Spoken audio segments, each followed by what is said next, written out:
അപ്പോ നമ്മള് നിർത്തിയത് ഇവിടെ വെച്ചിട്ടായിരുന്നു. അതായത് 27-ാം പേജിൽ ആയിരുന്നു. Once when he was driving a team of spirited horses, the horses barked and threw him from the seat. He landed on his head just inches. അല്ല, ഇതല്ല, ഇവിടെയല്ല നിർത്തിയത്. Sorry. Bill said he remained depressed for almost a year following his parents' divorce. അതായത് ബില്ലിന്റെ അച്ഛനും അമ്മയും diverse ചെയ്തതിന് ശേഷമുള്ള കാര്യമാണ്. അത് മനപ്രയാസത്തിലായിരുന്നു അദ്ദേഹം. അവിടെയായിരുന്നു നിർത്തിയത്. Of this time in her husband's childhood, Louis Wilson later wrote, although Bill and Dorothy loved their grandparents,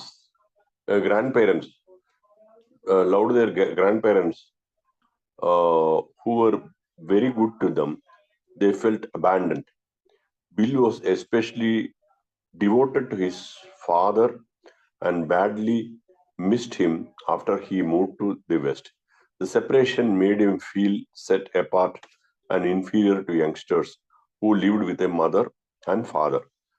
ഒരു അച്ഛനമ്മയുമായിട്ടുള്ള ഒരു കുടുംബജീവിതം ഇദ്ദേഹത്തിന് നിഷേധിക്കപ്പെട്ട ഒരു സങ്കടത്തോടു കൂടി ജീവിച്ചു എന്നുള്ളതാണ്. അദ്ദേഹത്തിന്റെ സിസ്റ്ററാണ് ഡോറോത്തി. അതിന്റെ കാര്യമാണ് അവിടെ പറയുന്നത്. And now Emily too went away from East Dorset, leaving Bill and Dorothy in the full-time care of their grandparents.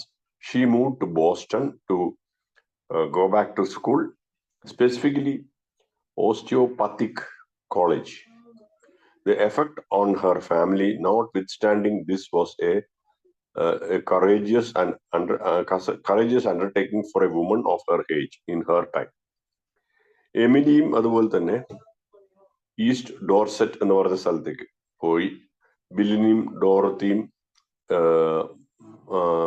അച്ചാച്ചന്മാരുടെ full ഇതിലേക്ക് വിട്ടുകൊടുത്തുകൊണ്ട് ബോസ്റ്റൺ എന്ന സ്ഥലത്തേക്ക് പോയി. Fate Griffith, Bill's grandfather, now became his substitute father. ബില്ലിന്റെ അച്ഛനും അമ്മയുടെയും വേർപിരിയൽ കാരണം ബില്ലിന്റെ മുത്തശ്ശനാണ് ബില്ലിന്റെ അച്ഛനായിട്ട് മാറിയത്. All accounts show that it was a warm and complex relationship.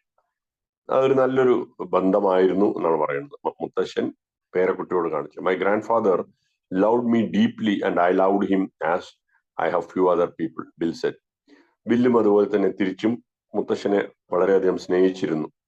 The Griffs were capable of great love for their own, and this was certainly a factor in my grandfather's relation to me, but somehow they were not over-popular people.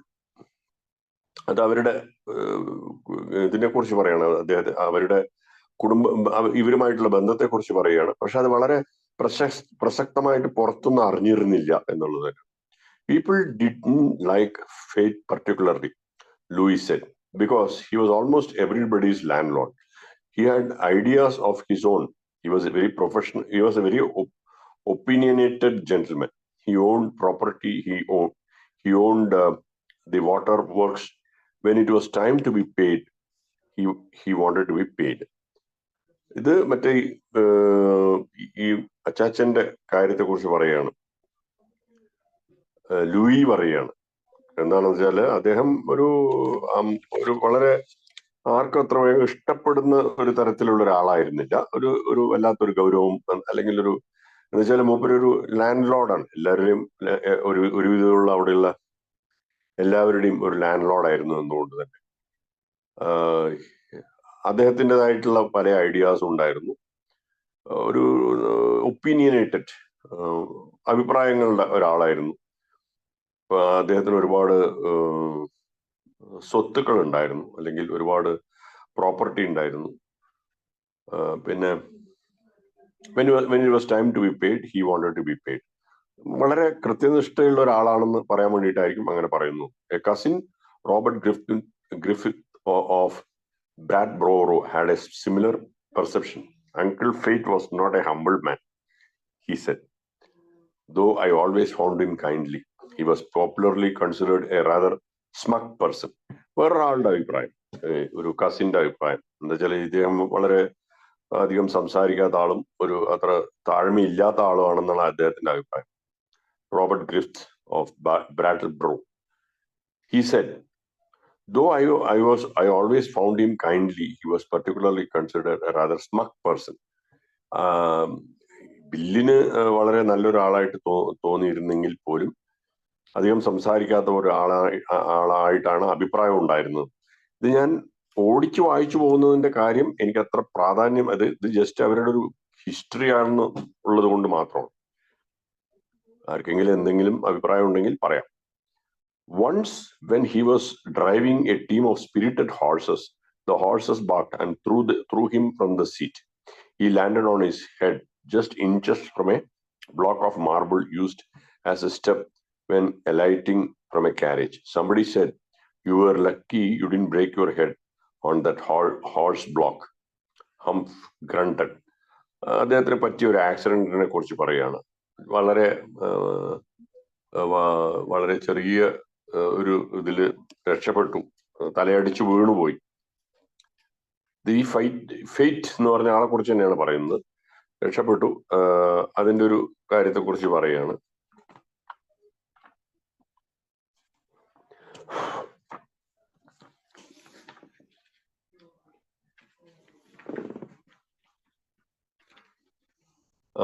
Uncle Fate Jolly well knew where I was going to land. He was known behind his back as Jolly Grift, not because he was jolly, but because he used the word colloquially. അദ്ദേഹത്തിന് ഈ വീഴുമ്പോഴും എന്തായിരിക്കും സംഭവിക്കുക എന്നുള്ള കാര്യത്തെ കുറിച്ച് അറിയാമായിരുന്നു എന്ന് പറയുന്നുണ്ട്.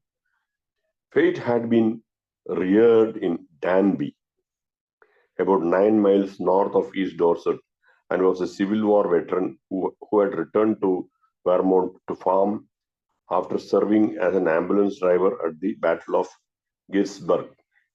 He had chipped out a precious living until he got the notion of lumbering and then importing many French wood choppers. Many French wood choppers had begun to aggregate a comfortable competence, Bill said.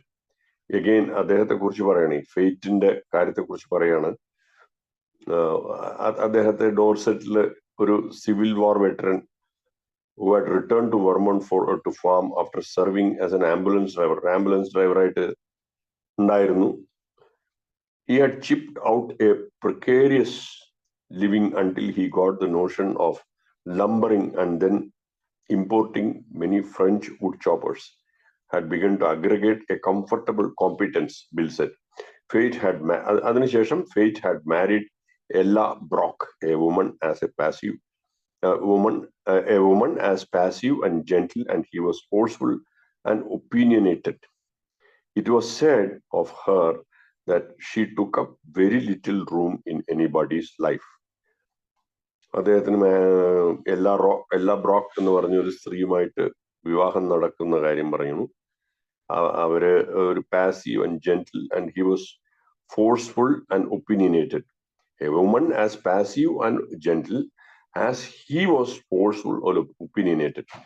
ഇവര് വളരെ ഒരു ഇരുത്തുള്ള ആൾ, അല്ലെങ്കിൽ ഒരു വളരെ താഴ്മയുള്ള ആളും ഒരു വളരെ ജെന്റിലായിട്ടുള്ള ആളായിരുന്നു. പക്ഷെ അയാൾ ഫോഴ്സ്ഫുൾ ആൻഡ് ഒപ്പീനിയനേറ്റഡ് ആയിരുന്നു. It was said of her that she took up very little room in anybody's life. മറ്റുള്ളവരുടെ കാര്യത്തിൽ വളരെ ചുരുങ്ങിയത് സമയത്ത് മാത്രമേ അവർ ഇടപെട്ടിരുന്നു എന്നാണ്. Like many of other Grifts, Fate was a shrewd businessman, and there was probably several reasons why he became interested in lumbering. ഈ lumbering എന്നുള്ള കാര്യത്തെ കുറിച്ച് ഒന്ന് നോക്കാം. ഒരു minute.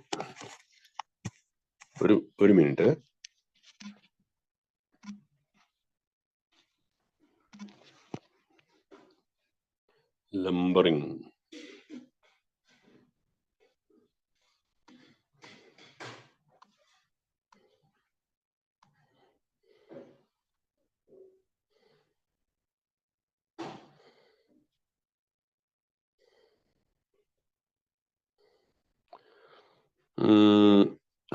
refers to wood that has been processed into standard sizes and shapes for the income. Lumbering എന്ന് പറയുന്നത് മരവുമായിട്ട് സംബന്ധപ്പെട്ട ഒരു സാധനമാണ്.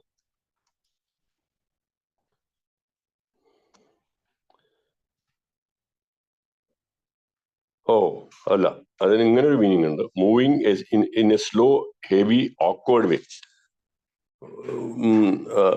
നടക്കുക അല്ലെങ്കിൽ മരം മുറിക്കൽ എന്നൊരു അർത്ഥമുണ്ട്. എനിവേ, ഇങ്ങനെ ഒരു മീനിങ് കാണുന്നുണ്ട്. ലംബറിംഗ് എന്ന് പറയുന്നത് moving in a slow heavy awkward way, വളരെ വൃത്തികേടായിട്ട് നടക്കുന്ന,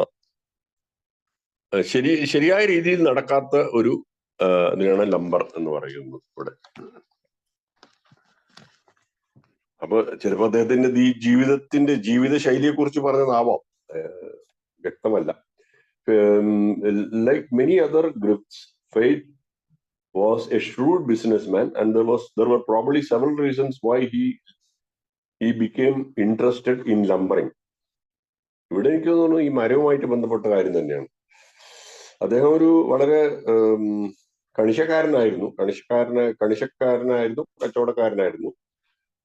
ഒരുപാട് കാരണങ്ങളുണ്ട് എന്തുകൊണ്ടാണ് ഈ ലംബറിംഗ് അദ്ദേഹത്തിന് താല്പര്യം ഉണ്ടായിരുന്നത്. For one thing, while the marble industry, അത് തന്നെയാണ് മരക്കച്ചവടമായിട്ട് ബന്ധപ്പെട്ട് തന്നെ. For one thing, while the marble industry around Dorset was in decline, the mountains had an abundance of choice hardwoods, and it was not too difficult to take them out. അപ്പൊ അതിന്റെ കാരണം പറയുകയാണ്. ഒരു സമയത്ത് മാർബിൾ ബിസിനസ് അവിടെ Dorset എന്ന് പറഞ്ഞ സ്ഥലത്ത്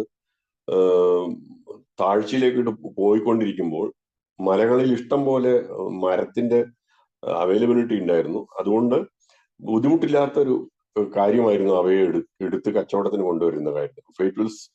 Fate's cousins Silas Griffith had become Vermont's first millionaire by lumbering the mountains around Danby, and had helped endow the S.L. Griffith Memorial Library in that town. Bill remembered that Silas had been a super businessman for those days.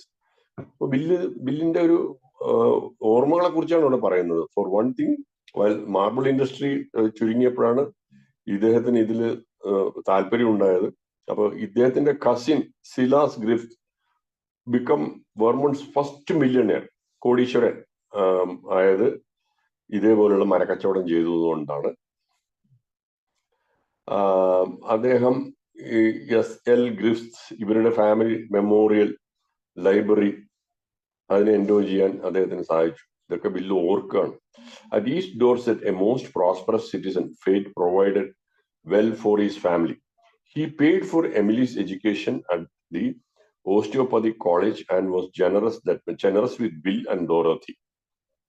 Fate's only son, Clarence, had died in Colorado the year before Bill's birth. Having a grandson may have helped to soften Fate's grief. Bill was considered a rather privileged boy in the village. He had a motorcycle at one time with a saddle horse, the equipment necessary to his wireless set, along with his violins and cello. In those days, a kid who owned a fielder's glove or a ball and a bat, a .22 rifle and a bicycle was considered well off, said Robert Griffith. അപ്പൊ ഇത് കുട്ടിക്കാലത്തെ കാര്യം പറയുകയാണ്. He paid for Emily's education at the Osteopathic College and was generous with Bill and Dorothy. ബില്ലിന്റെ സിസ്റ്ററിനോടും വളരെ generous ആയിരുന്നു എന്നാണ് പറയുന്നത്. ഈ ഫെയ്ത്തിന് ഒരു മകനെ ഉണ്ടായിരുന്നുള്ളൂ, ക്ലാരൻസ്. അദ്ദേഹം മരണപ്പെട്ടു, കൊളറാഡോയിൽ മരണപ്പെട്ടു the year before Bill's birth, Bill ജനിക്കുന്നതിന്റെ ഒരു കൊല്ലം മുമ്പ്.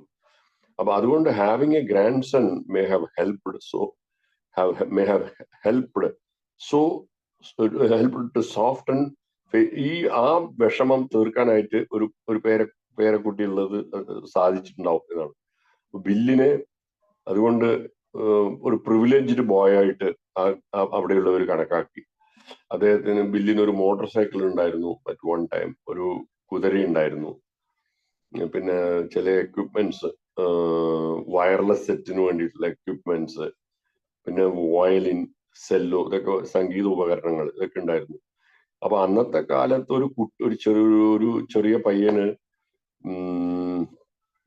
ഒരു ഫീൽഡേഴ്സ് ഗ്ലോ, ഒരു ബോള്, ബാറ്റ്, പിന്നെ ഒരു .22 റൈഫിള്, പിന്നെ ഒരു ബൈസൈക്കിൾ, ഇതൊക്കെ ഉള്ള ആള് വളരെ നല്ല വെൽ ഓഫ് ആയിരുന്നു എന്നായിരുന്നു കരുതപ്പെട്ടിരുന്നത് എന്നാണ് ഈ റോബർട്ട് ഗിഫ്റ്റ് പറയുന്നത്. Fate was proud of Bill and had great expectations for him. Uncle Fate thought Will was the smartest person that ever was. An aged cousin recalled. He was smart. He made that radio, she added, referring to Bill's experiments with a wireless set. ബില്ലിനെ കുറിച്ചുള്ള ഇവരുടെ കാഴ്ചപ്പാട് വളരെ വളരെ പ്രൗഡായിരുന്നു അദ്ദേഹത്തെ കുറിച്ച്. അപ്പൊ നല്ല സ്മാർട്ടായിട്ടുള്ള ഒരു ആളായിരുന്നു എന്നുള്ളതും അവരുടെ കസിൻസ് അത് പറഞ്ഞു. നല്ല റേഡിയോ അദ്ദേഹം നിർമ്മിച്ചു എന്നുള്ളതൊക്കെയാണ് പറഞ്ഞത്. Since Fate read a great deal himself, he probably helped encourage Bill's early interest in reading. He read travel books to Bill, and that spurred a strong interest in other kinds of readings. The Heidi books and the Alger books and all kinds of things that kids used to read in that time, Bill said. പുസ്തകം വായനയിൽ താല്പര്യം ഉണ്ടാക്കി കൊടുത്തു എന്നുള്ള കാര്യം തന്നെയാണ്. A neighbor, Rose London, installed a circulating library in her father's deserted cobbler shop.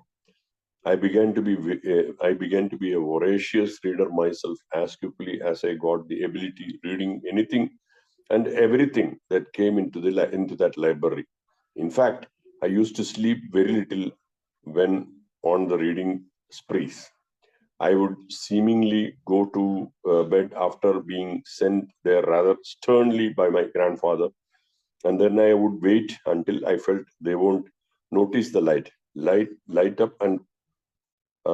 up the old kerosene lamp, place it on the floor, and lay a book alongside and hang off the edge of my bed to read,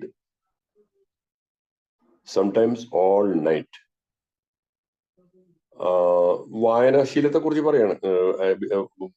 voracious reader, അതായത് വളരെ ഒരുപാട് വായിക്കുന്ന ഒരാളായിട്ട് മാറി. I got the ability to എന്ത് കിട്ടിയാലും വായിക്കാനുള്ള ഒരു കഴിവ് എനിക്ക് വളർത്തിയെടുക്കാൻ സാധിച്ചു. ഉറക്കം കുറവായിരുന്നു, വായിക്കുമ്പോൾ ഉറക്കം കുറവായിരുന്നു. I would seemingly go to bed after being sent there rather sternly by my മുത്തശ്ശൻ നിർബന്ധിച്ചു പോയി കിടന്നുറങ്ങാൻ പറയുന്നത് വരെ ഞാൻ വായിക്കുമായിരുന്നു. എന്നിട്ടും അവരുറങ്ങിയ ശേഷം മണ്ണെണ്ണ വിളക്ക് കത്തിച്ച് വായിച്ചു എന്നൊക്കെയാണ് പറയുന്നത്. Encouraged by his grandfather, Bill plunged into a succession of activities with single-minded determination, a trait that remained with him throughout his life. One project that stood out in his memory was Boomerang Project. ഇതേപോലെ ബില്ലിന്റെ അച്ചാച്ചന്റെ ഒരു പ്രോത്സാഹനത്തില് ഒരു പ്രോജക്റ്റില് എത്തിപ്പെടാൻ സാധിച്ചു. Plunged into succession of activities, ഒരുപാട് ആക്ടിവിറ്റീസിലേക്ക് എത്തിപ്പെട്ടു ഒരേ ഡിറ്റർമിനേഷനോട് കൂടി. A trait that remained with him throughout his life. ബില്ലിന്റെ ജീവിതകാലം മുഴുവൻ അത് ഉണ്ടായിരുന്നു എന്ന് തന്നെയാണ് പറയുന്നത്. One project that stood out in his memory was the Boomerang Project. ഈ ബൂമറാങ് എന്ന് പറഞ്ഞു കഴിഞ്ഞാല് എനിക്ക് തോന്നുന്നത് ബൂമറാങ് വളരെയധികം ഉയർച്ചയിലേക്ക് എത്തിയ പ്രോജക്റ്റ് എന്ന് തന്നെയാണ് ഞാൻ നോക്കിക്കളയാം. ബൂമറാങ്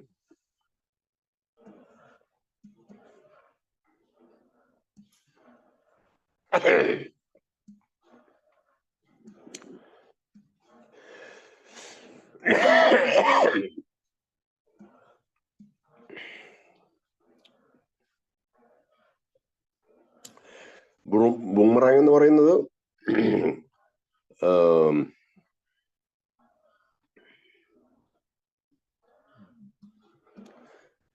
ബൂം എന്നുള്ളതിൽ നിന്ന് ഉണ്ടാക്കിയ വേർഡ് തന്നെയാണ്. ബൂം എന്ന് പറഞ്ഞാൽ വളർച്ച. അത് അപ്പോ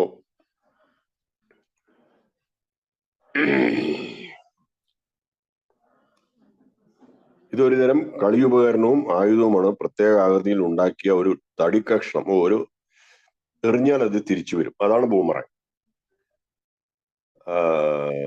my grandfather got in the habit of coming to me with that he thought were impossible projects. Bill recalled. One day, he said to me, Will, for that's what he called me. Billine Will എന്നായിരുന്നു വിളിച്ചിരുന്നത്. Will I have been reading a book on Australia and it says that the natives down there have something they call boomerangs, which is a weapon that they throw, and if it misses its mark, it returns to the thrower. അതന്നെയാണ് ഞാനിപ്പോ പറഞ്ഞ അർത്ഥം തന്നെയാണ്. Boomerang എന്ന് തന്നെ പറയാം. ഇത് ഒരുതരം കളിയുപകരണം ആയുധവുമാണ്. പ്രത്യേക ആകൃതിയിൽ ഉണ്ടാക്കിയത്. എറിഞ്ഞാൽ അത് തിരിച്ചു വരും. അപ്പൊ മുത്തശ്ശൻ ബില്ലിനെ വിളിച്ചു പറഞ്ഞു. ഒരു ദിവസം ചോദിച്ചു, Will I have been reading book on Australia and it says that natives down there have something they call boomerangs. ഓസ്ട്രേലിയയിലുള്ള അവിടെയുള്ള വാസികൾ, ഓസ്ട്രേലിയയിലുള്ള നേറ്റീവ്സ്, അവരുടെ കയ്യിൽ ഇതേപോലുള്ള ഒരു ഉപകരണം അത് അവർ എറിയുന്നുണ്ട്. And if it misses its mark it returns to the thrower. It says in this book that nobody but an Australian can make and throw a boomerang. അപ്പൊ അദ്ദേഹം വായിച്ച് മനസ്സിലാക്കിയ ഒരു കാര്യം ബില്ലിനോട് പറയാണ്. മുത്തശ്ശൻ ബില്ലിനോട് പറയാണ്, ഇത് ഓസ്ട്രേലിയയിലുള്ളവർക്ക് മാത്രമേ ചെയ്യാൻ പറ്റുള്ളൂ എന്നുള്ളത്. My hackles rose when he said that nobody but an Australia could do it. അതായിരുന്നു ബില്ലിനെ വിഷമം പോലെ തോന്നിച്ചത്. ഓസ്ട്രേലിയക്കാർക്ക് മാത്രമേ സാധിക്കുള്ളൂ എന്നുള്ളത്. I can remember how I cried out, well, I will be the first white man ever to make and throw a boomerang. അപ്പോഴാണ് ഒരു വാശി പോലെ അല്ലെങ്കിൽ ഒരു പ്രഖ്യാപനം പോലെ ബില്ലി പറയുന്നത്, ഞാനത് ആദ്യത്തെ ഒരു വെള്ളക്കാരനായിരിക്കും, ഈ ബൂമറാങ് ഉണ്ടാക്കുന്നുണ്ടാവും, ഞാനത് എറിയുകയും ചെയ്യും. I suppose at this particular juncture I was 11 or 12. 11-12 വയസ്സുള്ള പ്രായമുള്ളപ്പോഴാണ് ഇത് പറയുന്നത്. For most children, Bill later reflected, such an ambition might have lasted a few days or at the most a few weeks. But mine was a power drive that kept on for 6 months. Bill പിന്നീടുണ്ടായ ഒരു തിരിച്ചറിവ് bill മനസ്സിലാക്കിയ കാര്യം പറയണം. സാധാരണ രീതിയിൽ ആ പ്രായത്തിലുള്ള കുട്ടികൾക്ക് ഇതേപോലെയുള്ള ഒരു ആഗ്രഹം ഉണ്ടായിക്കഴിഞ്ഞാൽ കുറച്ചു ദിവസം മാത്രമേ നീണ്ടു നിൽക്കുള്ളൂ. പക്ഷെ എന്റെ അങ്ങനെ ആയിരുന്നില്ല. കുറച്ചുകൂടി ദൈർഘ്യം ഉണ്ടായിരുന്നു. And I did nothing else during all that time but whittle on those infernal boomerangs. I sawed the headboard out of my bed to get just the right piece of wood, and out in the old workshop at night by the light of the lantern I whittled away. അത് ഉണ്ടാക്കാനുള്ള പരിശ്രമം മൂപ്പര് ചെയ്തു എന്നുള്ളതാണ് ഈ പാരഗ്രാഫിൽ പറയുന്നത്. വേറെ ഒന്നും ചെയ്തിരുന്നില്ല. ഈ ബൂമറാങ് ഉണ്ടാക്കാനുള്ള പരിശ്രമം അത് ഒരു ലാന്റേൺ മണ്ണെണ്ണ വിളക്കില് ചെയ്തു എന്നുള്ളതാണ്. Finally the day came when Bill made a boomerang that worked. അവസാനം ആ ബൂമറാങ് ഉണ്ടാക്കി, പ്രവർത്തിക്കുന്ന ഒരു ബൂമറാങ് ഉണ്ടാക്കി. He called his grandfather to watch as he threw the boomerang. ഈ സാധനം എറിഞ്ഞു കഴിഞ്ഞാൽ തിരിച്ചു വരും. അങ്ങനെ അതാണ് ആ സാധനം ഉണ്ടാക്കിയതിനെ മുത്തശ്ശനോട് കാണിക്കാൻ വേണ്ടി വിളിച്ചു.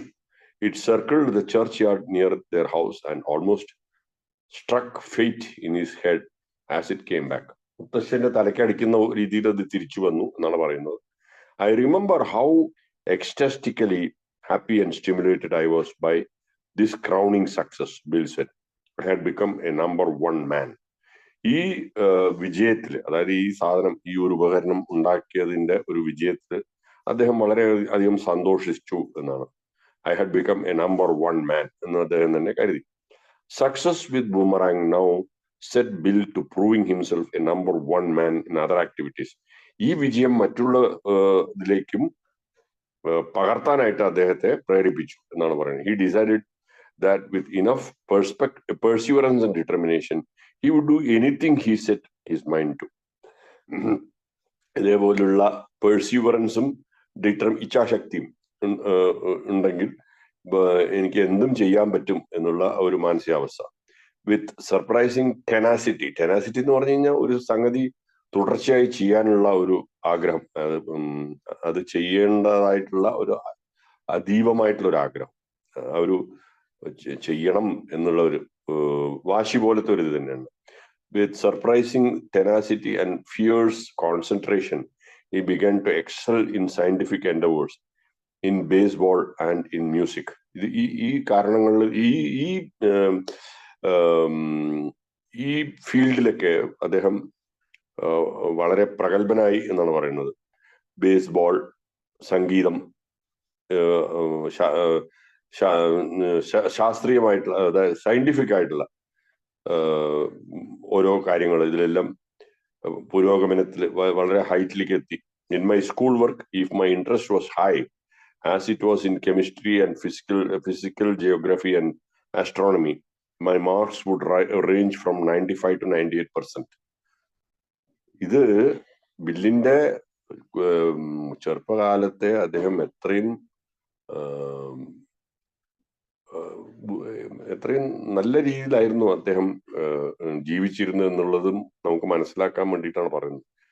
പഠനത്തിൽ അദ്ദേഹം വളരെ നല്ല പഠിക്കുന്ന ഒരു ആളായിരുന്നു. Other subjects including English and algebra cost me trouble and I received poor grades.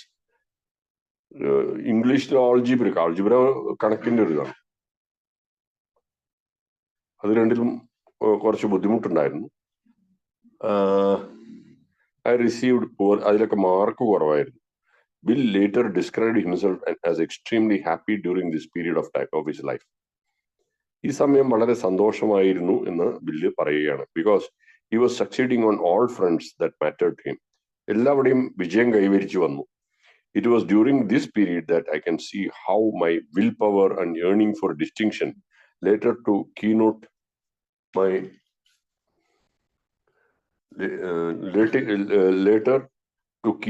my entire life were developed.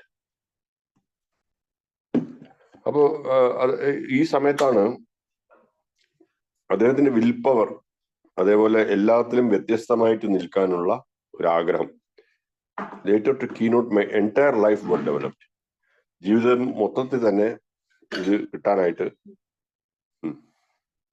അദ്ദേഹത്തിന്റെ ഒരു പ്രയത്നത്തെ കുറിച്ച് പറയാണ്. I had my playmates but I think I regarded them all as competitors. കളിക്കൂട്ടുകാരെയൊക്കെ competitors ആയിട്ട് മൂപ്പര് കരുതി. At everything I must excel. അവരിലും മുന്നിൽ ഞാൻ ഉണ്ടാവണം എന്നുള്ള ഒരു തോന്നലുണ്ടായി. I felt I had to be able to wrestle like Hakon Smith, bat like Ty Cobb, walk the tightrope like the folks in the circus and shoot like Buffalo Bill. എല്ലാത്തിലും അതിജീവിക്കാനുള്ള ഒരു ആളായിരിക്കണം. എക്സൽ എന്ന് പറഞ്ഞു കഴിഞ്ഞാൽ മറ്റുള്ളവരെക്കാളും നന്നായി ചെയ്യണം. I felt I had to be able to wrestle. Hakon Smith എന്ന് പറഞ്ഞ ഒരു റെസ്ലറെ പോലെ എനിക്ക് റെസിൽ ചെയ്യാൻ സാധിക്കണം. എനിക്ക് തോന്നുന്നു ഈ ഹാക്കൻ സ്മിത്ത് എന്ന് പറയുന്ന ഒരു അന്നത്തെ ഒരു വലിയൊരു റെസ്ലർ ആയിട്ടുണ്ടാവണം, എനിക്കറിയില്ല. Bat like tee cob. Bat എന്ന് പറയുന്നത് ക്രിക്കറ്റ് തന്നെ ആയിരിക്കണം. ലൈക്ക് ടീ കോബ് ഒരു കളിക്കാരനാണ്. വാക്ക് ദ ടൈറ്റ് റോപ്പ് ലൈക്ക്, അതായത് സർക്കസിലൊക്കെ കയറ് കെട്ടി നടക്കുന്ന ആൾക്കാരെ പോലെ എനിക്ക് നടക്കാൻ സാധിക്കണം. And shoot like buffalo bill. Buffalo bill എന്ന് പറയുന്നത്, ബഫല്ലോ എന്നൊരു സ്ഥലമുണ്ട്, അതാണോ അവിടുത്തെ ബില്ലിനെയാണോ അറിയില്ല. അദ്ദേഹം ഷൂട്ട് ചെയ്യുന്നത് പോലെ ഷൂട്ട് ചെയ്യണം. Who I had seen at circus riding A horse and breaking glass balls thrown in the air. ആകാശത്തേക്ക് വലിച്ചെറിഞ്ഞ ഗ്ലാസുകളെ പൊട്ടിക്കാൻ സാധിക്കുന്ന ഒരാളുടെ കാര്യം അതുപോലെ ചെയ്യാൻ സാധിക്കണം. അതായത് പല വാക്സ് ഓഫ് ലൈഫിലും അതിജീവിക്കണം എന്നുള്ള ആഗ്രഹത്തെ കുറിച്ച് പറയുകയാണ്. My attempt to make a replica of this performance consisted in making out a hod of coal and holding my rifle in one hand and tossing a lump of coal into the air with the other.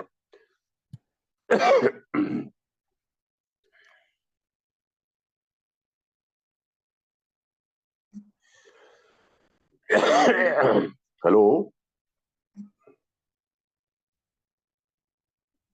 Hello, connection കട്ടായിട്ടൊന്നുമില്ലല്ലോ? ഇല്ല, കേക്കാം. Okay. My attempt to make a replica of this performance consisted in making out a hod of coal and holding my rifle in one hand and tossing lump of a coal into the air and with the other.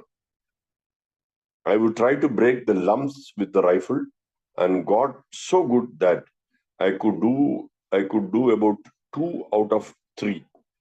Although it was a wonder, I didn't kill some of the farmers about as it was a very high powered gun.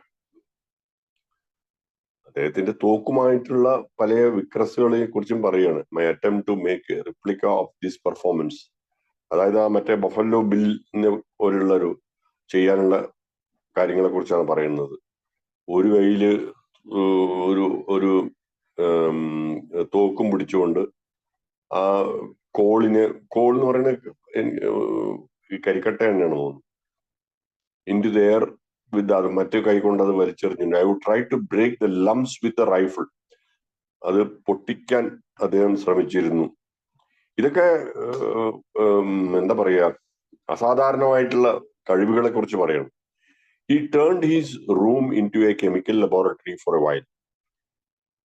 Then he started experimenting with a radio, a brand new invention at the time. I believe I had one of the first wireless reception sets in Vermont. I studied Morse code and was always amazed that I never could keep up with the fast operators. But my radio adventures created quite a sensation in the town and marked me out for distinction, something which of course I increasingly craved until at last it became an obsession. അപ്പൊ അതാണ് ഇദ്ദേഹം മറ്റുള്ള കാര്യങ്ങളിൽ റൂമിനെ ഒരു chemical ലാബായിട്ട് മാറ്റി കുറച്ചു കാലത്തേക്ക്.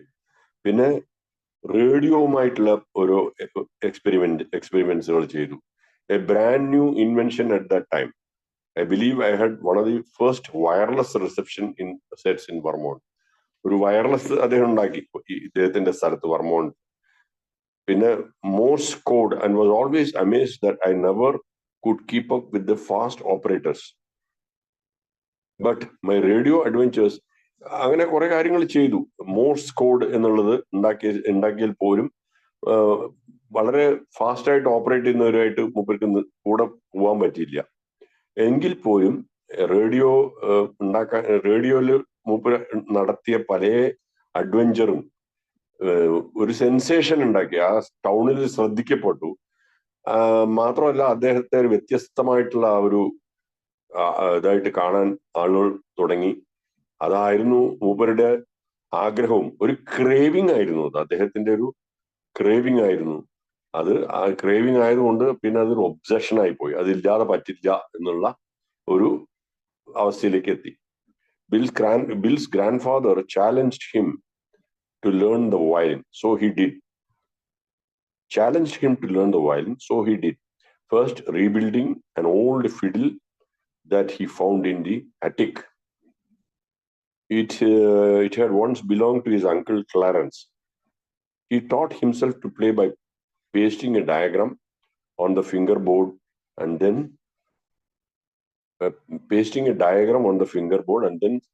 sawing away until the right notes emerged. ഇത് അദ്ദേഹത്തിന്റെ വയലിൻ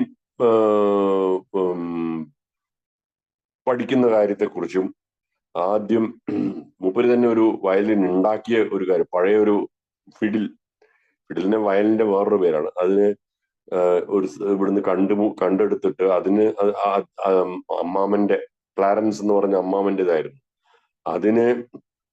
അതിൽ വയലിൻ വായിക്കാൻ പഠിച്ചു. എന്നിട്ട് അതിന്റെ ബോർഡിലൊക്കെ മാറ്റങ്ങളൊക്കെ വരുത്തി മൂപ്പര് തന്നെ ഉഴുത് വേറെ ഇതൊക്കെ ഉണ്ടാക്കി അതിന്റെ നോട്ട്സ് ഒക്കെ ഉണ്ടാവുന്നവരെ അത് ചെയ്തു. whereupon he announced his intention to become the leader of school orchestra. പിന്നെയാണ് അദ്ദേഹത്തിന് ഒരു ആഗ്രഹം ഉണ്ടായത് സ്കൂൾ ഓർക്കസ്ട്രയിൽ അദ്ദേഹം ലീഡർ ആവണം എന്നിട്ട്. he spent hours listening to the Victrola, after which he would return to his fiddle practice, neglecting all else. He spent hours listening to Victrola. എന്ന് പറയുന്നത് ഒരു വയലിനിസ്റ്റ് ആവണം.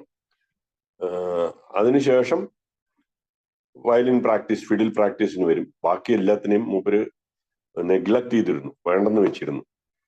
Nearly accomplishing his announced ambition, Bill became first violin in the high school orchestra. പറഞ്ഞതുപോലെ തന്നെ high school ഓർക്കസ്ട്രയിൽ ആദ്യത്തെ violin became first violin in the high school orchestra. High school ഓർക്കസ്ട്രയിൽ ആദ്യത്തെ വയലിനിസ്റ്റ് ആയി. He would later downplay this by describing himself as a very bad first violin and the orchestra as poor. അദ്ദേഹം തന്നെ പിന്നീട് അത് മോശമായ രീതിയിലും പറയുന്നുണ്ട്. Although he would dismiss his achievement as just another bid for recognition. പ്രശസ്തിക്ക് വേണ്ടിയിട്ട് ചെയ്ത കാര്യമായിട്ട് അതിനെ പിന്നീട് പറയുന്നുണ്ട്. Music would nonetheless provide him a satisfying outlet all his life. Music would nonetheless provide him, സംഗീതത്തിന്റെ ഒരു ഗുണത്തിനെ കുറിച്ച് പറയുക, ഒരു സംതൃപ്തി ആയിട്ടുള്ളൊരു ജീവിതത്തിൽ ഒരു സംതൃപ്തി ഉണ്ടാവും എന്നുള്ള കാര്യത്തെ കുറിച്ച് പറയണം. In the period when the Wright brothers first proved their ideas about heavier than air flying machines, Bill built a glider. Wright brothers aeroplane കണ്ടുപിടിച്ച ആളുകൾ, അവരുടെ പ്ലെയിൻ കണ്ടുപിടിക്കുന്ന idea about heavier than air flying machines, പറക്കുന്ന മെഷീനുകളെക്കാട്ടിലും heavy ആയിട്ടുള്ള കാര്യങ്ങളെ കുറിച്ച് അവരുടെ ഐഡിയ പറഞ്ഞപ്പോൾ ബിൽ ബിൽഡ് എ ഗ്ലൈഡർ എന്ന് പറയുന്ന ഈ ഗ്ലൈഡ് ചെയ്ത് പ്ലെയിൻ പോലെ പോകുന്ന സാധനം തന്നെയാണ് ഗ്ലൈഡ് ചെയ്തത്. Like many of his other projects, it didn't exactly work out. പക്ഷെ അത് അത്ര വർക്കൗട്ട് ചെയ്തില്ല. His sister Dorothy said, ഇത് ഡോറോത്തിയാണ് പറയുന്നത്, അത് ശരിക്കും വർക്കായില്ല. Bill had given her the dubious privilege of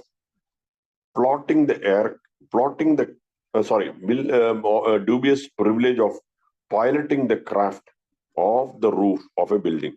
Fortunately, it plummeted swiftly into a haystack. അപ്പൊ ആ ഒരു ഗ്ലൈഡർ ഉണ്ടാക്കി, അത് പക്ഷെ അവരുടെ വീട്ടിലുണ്ടായിരുന്ന വൈക്കോൽ കൊണ്ടാന്നൊക്കെയാണ് ഇവിടെ പറയുക. വൈക്കോലുകളുടെ ഒരു കൂമ്പാരത്തിൽ പോയി ഇറങ്ങി എന്നാണ് പറയുന്നത്. അത് കാരണം വലിയൊരു കുഴപ്പമൊന്നും പറ്റിയില്ല.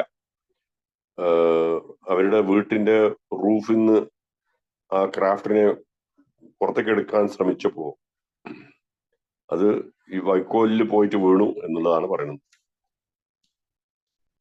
ശരിക്കും പ്രവർത്തിച്ചില്ല, അത് തന്നെയാണ്. He did a great many useful things too, Dorothy said. He made maple syrup every year out in the backyard using a huge iron kettle. She remembered the dogged way he stayed with the job. It didn't matter if it got dark or if he had to get more wood. The sap was running and he would keep at it. That was the way he was built. പിന്നെ മറ്റുള്ള കാര്യങ്ങളെ കുറിച്ച് Dorothy sister പറയുകയാണ്. He did a great ആവശ്യകരമായിട്ടുള്ള ഒരുപാട് കാര്യങ്ങൾ ചെയ്തു. He made maple syrup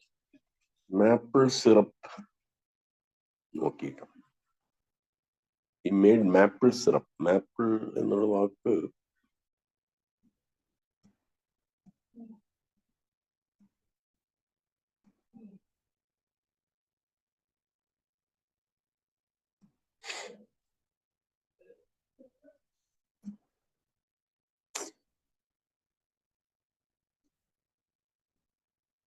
ഞാൻ meaning നോക്കുകയാണ്.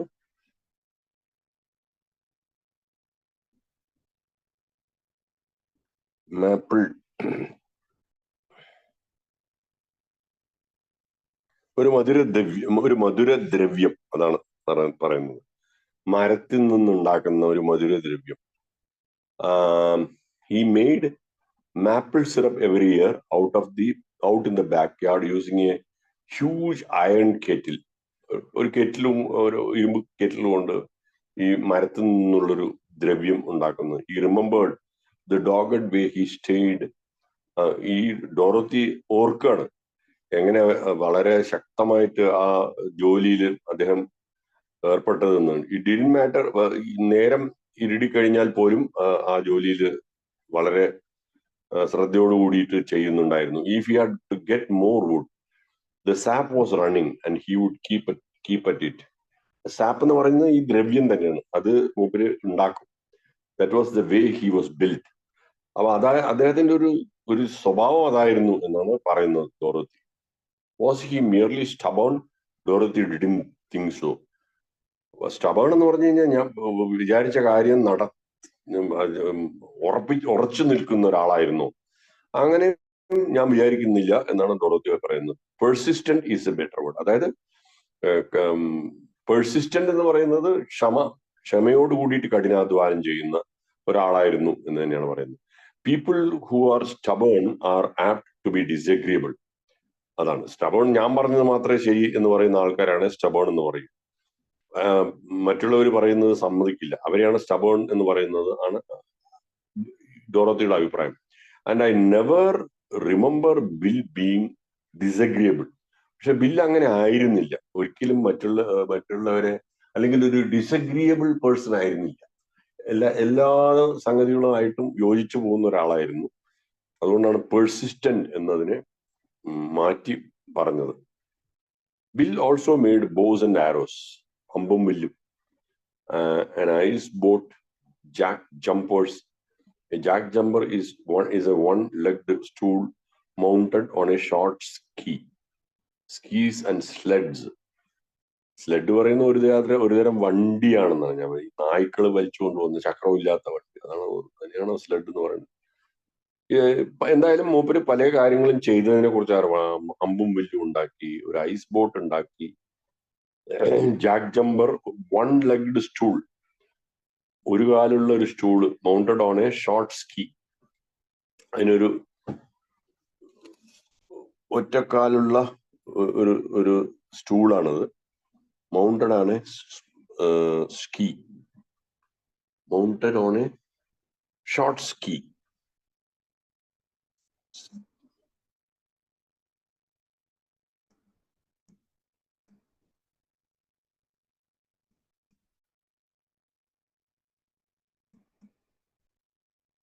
സ്കീ എന്ന് പറയുന്നത് എന്താണെന്ന് ഞാൻ നോക്കാം.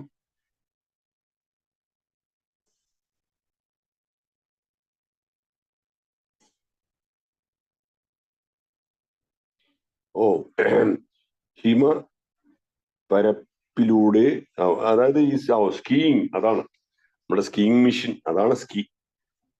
അപ്പോ അത് ഈ മഞ്ഞുള്ള ഇതിൽ കൂടെയൊക്കെ, അതന്നെയാണ് ഈ സ്ലെഡ് എന്നൊക്കെ പറയുന്നു. എനിക്കിപ്പോ പെട്ടെന്ന് ഓർമ്മ കിട്ടുന്നില്ല.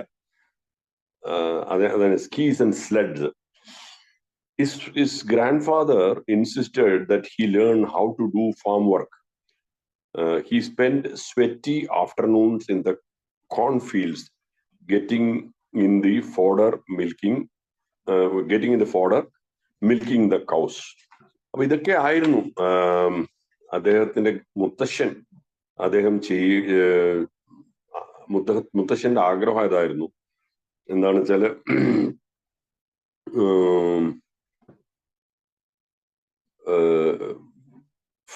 ഫാമില് ജോലി ചെയ്യുക.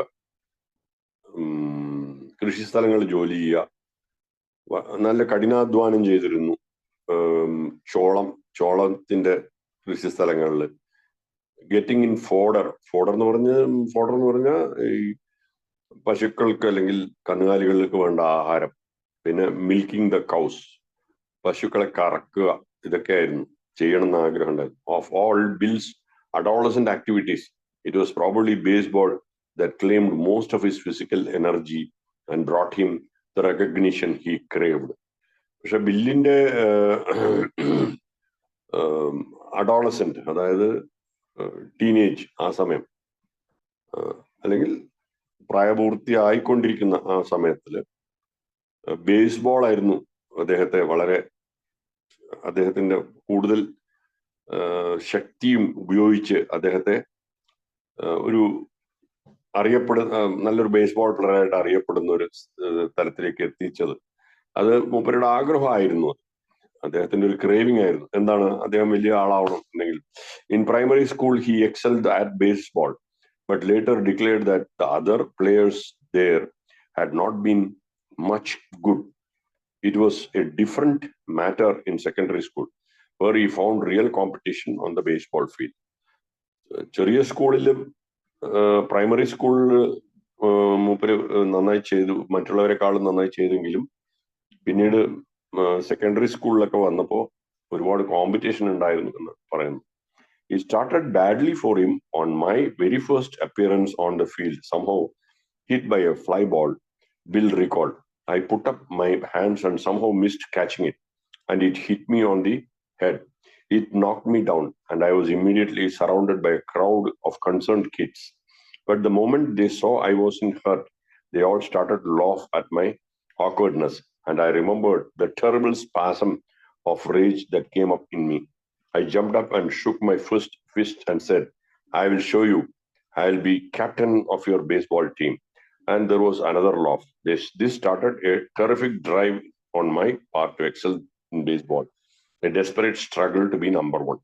എങ്ങനെയാണ് അദ്ദേഹത്തിന് ഒരു തോൽവി ഉണ്ടായത്, അല്ലെങ്കിൽ അദ്ദേഹം ഈ ബോൾ അദ്ദേഹത്തിന്റെ തലയിൽ അടി കിട്ടുകയും അത് കാരണം വീഴുകയും മറ്റുള്ളവർ കളിയാക്കുന്ന ഒരു അവസ്ഥയിൽ മൂപ്പര് ബില്ല് അതിൽ ഞാൻ എക്സൽ ചെയ്യും, അതിൽ ഞാൻ ഒരു എല്ലാവരെയും മറികടന്ന് ഞാനൊരു വളരെ കഠിനാധ്വാനം ചെയ്ത് നമ്പർ 1 ആവും എന്നുള്ള ഒരു വീരവാദത്തെ കുറിച്ച് അവിടെ പറയുന്നത്. ഞാൻ കാണിച്ചു തരാം, എന്നിട്ട് ഞാൻ നിങ്ങളുടെ എല്ലാവരുടെയും ബേസ്ബോൾ ടീം ക്യാപ്റ്റൻ ആവും എന്ന് മൂപ്പര് പറയുന്ന കാര്യത്തെ കുറിച്ച് പറയുന്നുണ്ട്. Bill eventually did become the best baseball player at this school, pursuing his goal with the same fierce, single-minded determinations he had demonstrated in making boomerang. ഇപ്പൊ ബില്ലിന്റെ ആ ഒരു മനോഭാവത്തെയാണ് ഇവിടെ നമ്മൾ ശ്രദ്ധിക്കേണ്ടത്. അയാൾ എങ്ങനെ ആ ബൂമറാങ് എന്ന് പറഞ്ഞ ഉപകരണം ഉണ്ടാക്കാൻ വേണ്ടിയിട്ട് ഒരു വളരെ കഠിനാധ്വാനം ചെയ്തു, അതേപോലെ തന്നെ ഈ ബേസ്ബോൾ ക്യാപ്റ്റൻ ആവാൻ വേണ്ടിയിട്ട് വളരെ അധികം പരിശ്രമിച്ചു എന്നുള്ള കാര്യം തന്നെ. ഈ പ്രാക്ടീസ്ഡ് എവ്രി സ്പെയർ മൊമെന്റ്, അതാവാൻ വേണ്ടിയിട്ടുള്ള ശ്രമങ്ങൾ പ്രാക്ടീസ് ചെയ്തു. If I could not get anybody to play with me, I'd throw a tennis ball up against the side of a building. കളിക്കാൻ ആളെ കിട്ടിയിട്ടെങ്കിൽ ടെന്നീസ് ബോൾ ഒരു ചുമരിൽ എറിഞ്ഞ് കളിക്കും, പ്രാക്ടീസ് ചെയ്യുന്ന കാര്യം പറയുന്നത്. Or I'd spend hours and hours having rocks at telephone poles to perfect my arm so that I could become captain of the baseball team captain ആവാൻ വേണ്ടി മൂപ്പരുടെ പരിശ്രമത്തെ കുറിച്ചാണ് ഇവിടെ വിവരിക്കുന്നത്. I did develop a deadly aim and great speed with a baseball and had a high batting average. So in spite of my awkwardness, I became number one man on the baseball field. The pitcher was the hero in those days. I became pitcher and I finally made captain. അദ്ദേഹത്തിന്റെ ആഗ്രഹം പൂർത്തീകരിച്ച കാര്യം, എങ്ങനെയെല്ലാം അത് ചെയ്തു, അത്രയും കഠിനാധ്വാനം ചെയ്തു. പിച്ചർ ബോൾ പിച്ച് ചെയ്യുന്ന അതിനെയാണ് പിച്ചർ എന്ന് പറയുന്നത്, എനിക്ക് വ്യക്തമല്ല. അന്നൊക്കെ അവരായിരുന്നു ഈ കളിയിൽ ഏറ്റവും ഒരു ഹീറോ ആയിരുന്നത്. അങ്ങനെ ഞാനത് ചെയ്തു. I finally became അവസാനം അദ്ദേഹത്തിന്റെ ആഗ്രഹം ക്യാപ്റ്റൻ ആവും എന്നുള്ള ആഗ്രഹം നടപ്പിലായി. The school was Burr and Burton Seminary in Manchester, Vermont, and when Bill started there in 1909, a new world opened for him. Established in 1829 as a training school for ministers, Burr and Burton quickly became the co-educational institution for general education. ബില്ലിന്റെ സ്കൂളിന്റെ കാര്യത്തെ കുറിച്ച് പറയാണ്. Burr and Burton Seminary in Manchester, and when Bill started, there was there in 1909 bill അവിടെ തുടങ്ങിയപ്പോ a new world opened for him. പുതിയൊരു ലോകത്തേക്ക് പോകാൻ സാധിച്ചു. Established in 1829 was a training school for ministers. Ministers എന്ന് പറഞ്ഞു കഴിഞ്ഞാൽ ഈ ഫാദർ ആവുന്നതിന് മുമ്പുള്ള ഒരു ഇതാണെന്നാണ് ഞാൻ മനസ്സിലാക്കിയത്. Burr and Burton quickly became a co-educational institution. Co-education ആണുങ്ങളും പെണ്ണുങ്ങളും ഉള്ള ഒരു എഡ്യൂക്കേഷണൽ ഇൻസ്റ്റിറ്റ്യൂഷൻ, വിദ്യാഭ്യാസം. For general education, the semi-private academy still serves as a main high school for the Manchester Dorset area.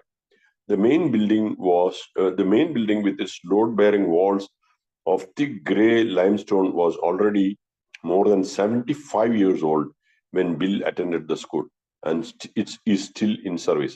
75 കൊല്ലം പഴക്കമുള്ള ഒരു കെട്ടിടമായിരുന്നു അത്. അത്രയും പഴക്കമുള്ള ഒരു വിദ്യാഭ്യാസ സ്ഥാപനത്തിലാണ് ബില്ല് ചേർന്ന് പഠിച്ചത് എന്നുള്ളത്.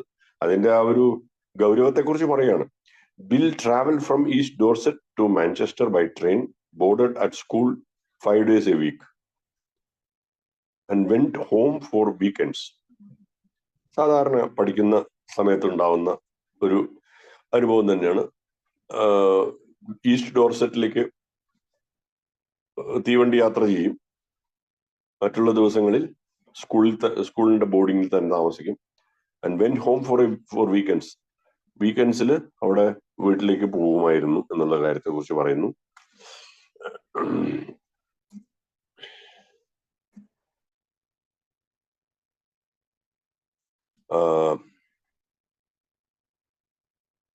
Bill traveled from East Dorset to Manchester by Manchester, just south of East Dorset on the Rutland Railroad, has long been a fashionable resort town.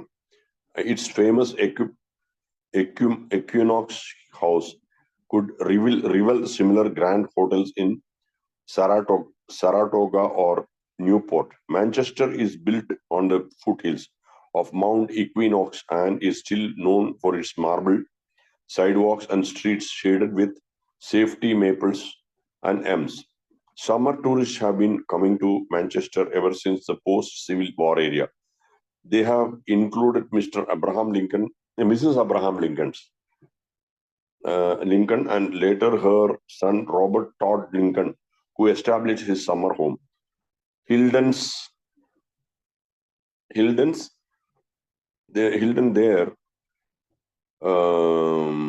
they're one of the Manchester's two country clubs in the elegant Equanock Country Club. Its 1899 founders included the fathers of Louis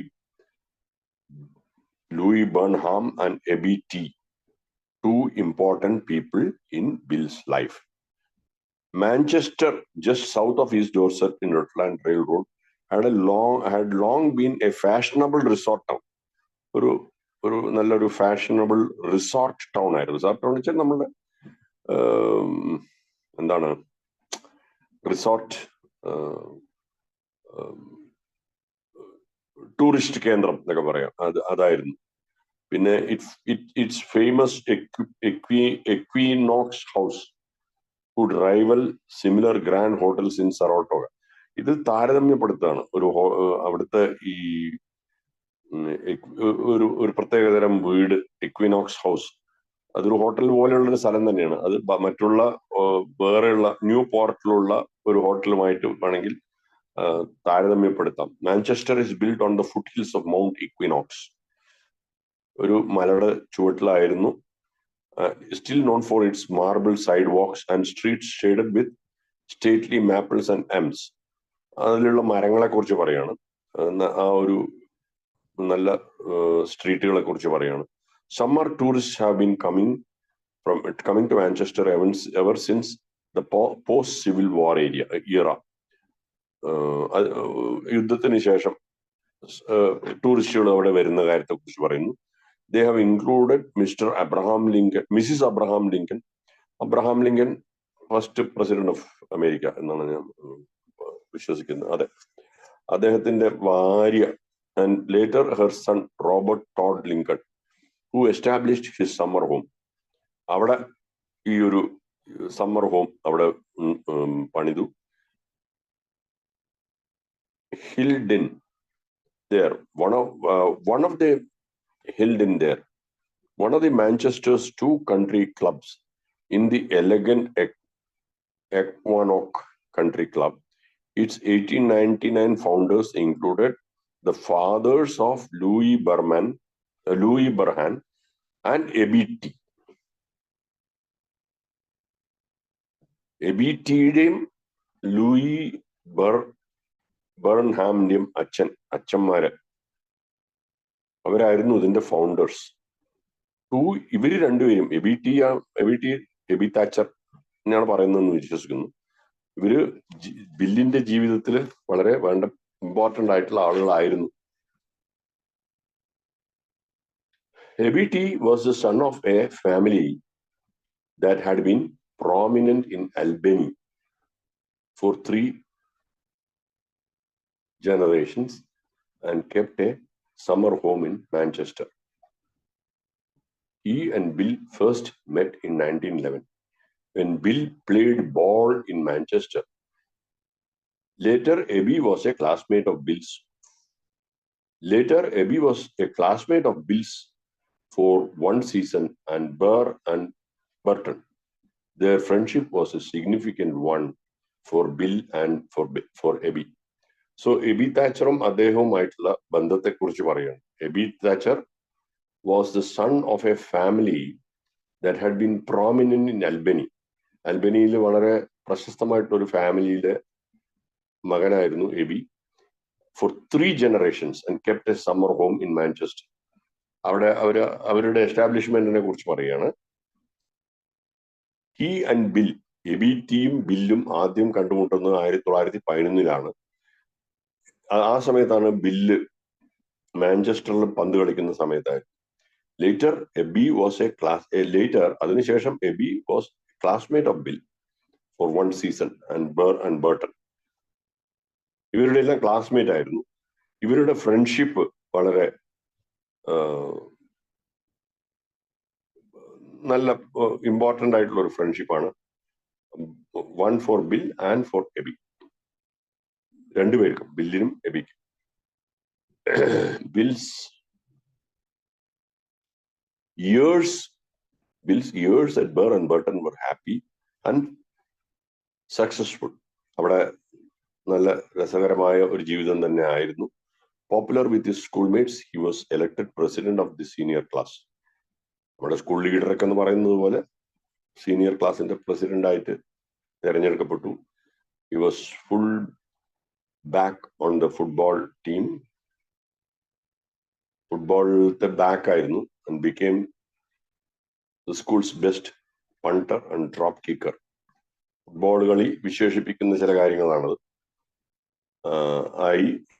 He was first violin in the orchestra. സംഗീത ലോകത്ത് വയലിനിൽ ആദ്യത്തെ first ആയിരുന്നു ഓർക്കസ്ട്രയിൽ. His academic record was good. ബില്ലിന്റെ പഠനം വളരെ നല്ല രീതിയിലായിരുന്നു. അതായത് ഒരു എക്സൽ ചെയ്യുന്ന ഒരു ആള് തന്നെ ആയിരുന്നു എന്ന് പറയാൻ വേണ്ടിയിട്ടാണ് എനിക്ക് തോന്നുന്നത് നമ്മൾ ഇത്രയും വായിച്ചത്. അദ്ദേഹത്തിന്റെ ഒരു അസാധാരണമായിട്ടുള്ള കഴിവുകൾ തന്നെയാണ്.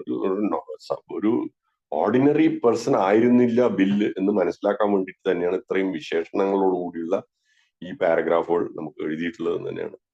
His academic record was good and he was proving that he could be number 1 in almost anything he set his mind to.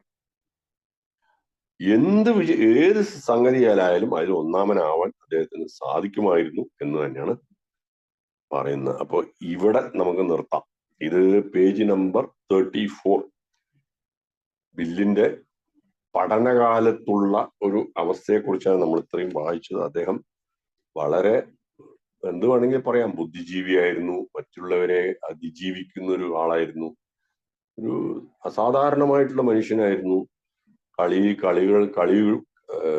കളിയുടെ ഭാഗത്താകട്ടെ, സംഗീതത്തിന്റെ ഭാഗത്താകട്ടെ, പുതിയ പുതിയ കാര്യങ്ങൾ നിർമ്മിക്കുന്നതിന്റെ കാര്യത്തിലാവട്ടെ, എല്ലാത്തിലും അതിജീവിക്കുന്ന ഒരു വല്ലാത്തൊരു ഇച്ഛാശക്തിയും വല്ലാത്തൊരു പെർസീവറൻസും ഉള്ള ആളായിരുന്നു എന്ന് നമുക്ക് മനസ്സിലാക്കി തരുവാൻ വേണ്ടിയിട്ട് തന്നെയാണ് ഇതുവരെയുള്ളത് വായിച്ചത്. അപ്പോ അവിടെ ഞാൻ നിർത്തുകയാണ്. Okay, thank you.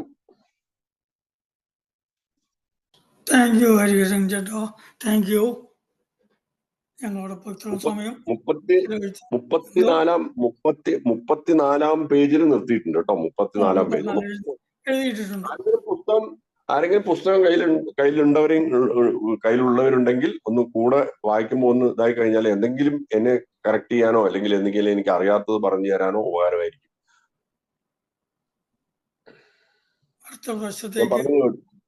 മനസ്സിലായി.